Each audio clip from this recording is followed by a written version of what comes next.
আমরা 55 সদস্য বিশিষ্ট কমিটির ঘোষণা করেছি।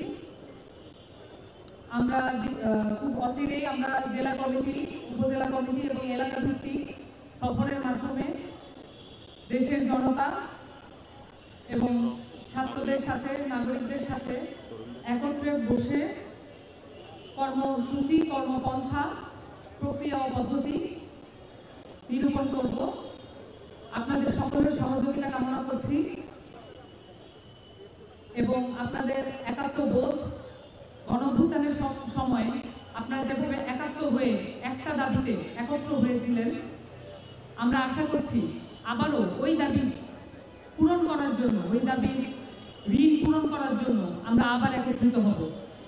সবাইকে ধন্যবাদ। আচ্ছা, এখানে একটা কোয়েশ্চেন এসেছে, ছোট্ট একটা বিষয় আমি ক্লিয়ারেন্স দিয়ে দিই। অনেকে মনে করছে যে আমরা রাজনৈতিক দল গঠন করছি বা জাতীয় নাগরিক কমিটির সাথে বৈষম্য বিরোধী ছাত্র আন্দোলনের লিঙ্ক আপটা কোথায়। আমরা স্পষ্টত বলছি, আমরা কোনো ব্যক্তি বা দলীয় কোনো এজেন্ডাকে সামনে রাখছি না, আমরা রাখছি পুরো বাংলাদেশকে সামনে। বাংলাদেশের পক্ষে ছাত্ররা দাঁড়িয়েছিল, ছাত্র জনতা অংশগ্রহণ করেছিল।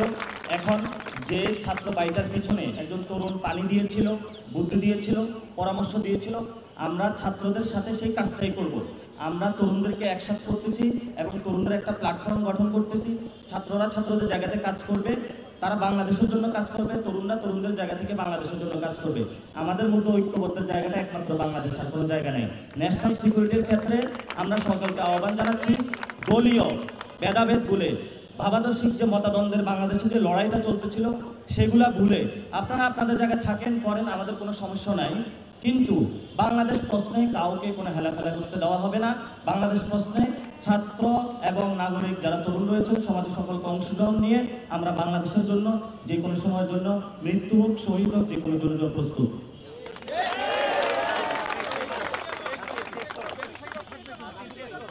সারা দেশ থেকে অনেকেই আমাদের সঙ্গে যোগাযোগ করছেন। আমরা এর আগেই জাতীয় নাগরিক কমিটিতে আগ্রহী যারা, তাদের জন্য একটা গুগল ফর্ম ছেড়েছিলাম। আমরা সামনের দিনে বিভিন্ন এলাকায় যাব, সেখানে গিয়ে আপনাদের সঙ্গে সরাসরি আলাপের মধ্য দিয়ে আমরা আমাদের কমিটিগুলো সেখানে ফর্ম করব। আর আজকে আপনারা দেখতে পাচ্ছেন ডান পাশে আমাদের তথ্য সংগ্রহ কেন্দ্র আছে। আপনাদের মধ্য থেকে তরুণ যুবকরা যারা আগ্রহী, আহ্বান থাকবে আমাদের তথ্য সংগ্রহ কেন্দ্রে আপনারা আপনাদের নাম, ঠিকানা, পরিচয়, ডিটেলস দিয়ে যাবেন। আমরা এখান থেকে আপনাদের সাথে যোগাযোগ করব। আমরা বাংলাদেশের তরুণ, যুবক, ছাত্র সকল জনতা মিলে নতুন যে বাংলাদেশ, ফ্যাসিবাদী ব্যবস্থার বিলোপ এবং নতুন রাজনৈতিক বন্দোবস্ত, এই দুটো বিষয়কে আমরা শতভাগ সফল করে নিয়ে আসতে চাই। আচ্ছা, আরেকটা বিষয় মনে বাকি রয়েছিল, আমি এক মিনিটের মধ্যে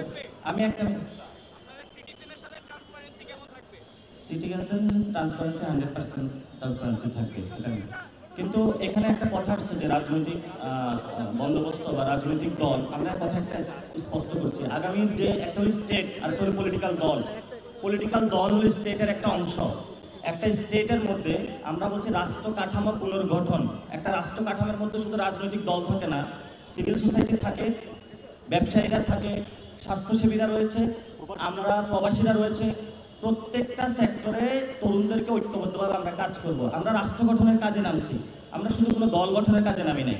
সেখানে যদি কোনো দলের পুনর্গঠন প্রয়োজন হয় সেটা হবে, যদি স্বাস্থ্যের পুনর্গঠন হয় সেটা হবে, যদি দেশ রক্ষার প্রয়োজন হয় সেটা হবে, যদি ব্যবসায়ীদেরকেও পুনর্গঠনের প্রয়োজন হয় সেটা হবে, যদি মিডিয়াদেরও পুনর্গঠনের প্রয়োজন হয় সেটা হবে। অর্থাৎ তরুণরা আগামী বাংলাদেশের প্রত্যেকটা সেক্টরে কাজ করে একটি নতুন রাষ্ট্র আপনাদেরকে উপহার দিবে।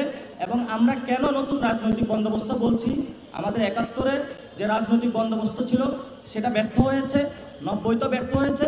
তবে তরুণরা আমরা প্রতিশ্রুতিবদ্ধ এবং আপনারাও প্রতিশ্রুতিবদ্ধ, এবার আর আমরা ব্যর্থ হতে দিব না। তো এবার আমরা যেহেতু ব্যর্থ হতে দিচ্ছি না, রাস্তায় যে তরুণদের স্পিরিটের সাথে যারা ছিল, বিভিন্ন সেক্টরে যারা ছিলেন, আপনারা অনেক সোশ্যাল মিডিয়ায় ছিলেন, বিদেশে আপনারা প্রতিবাদ করেছেন, আপনারা ঘরে থেকে প্রতিবাদ করেছেন, যে যেভাবে করেছেন আপনাদের আমরা জানি অন্তরে সেই স্পিরিটটা আছে।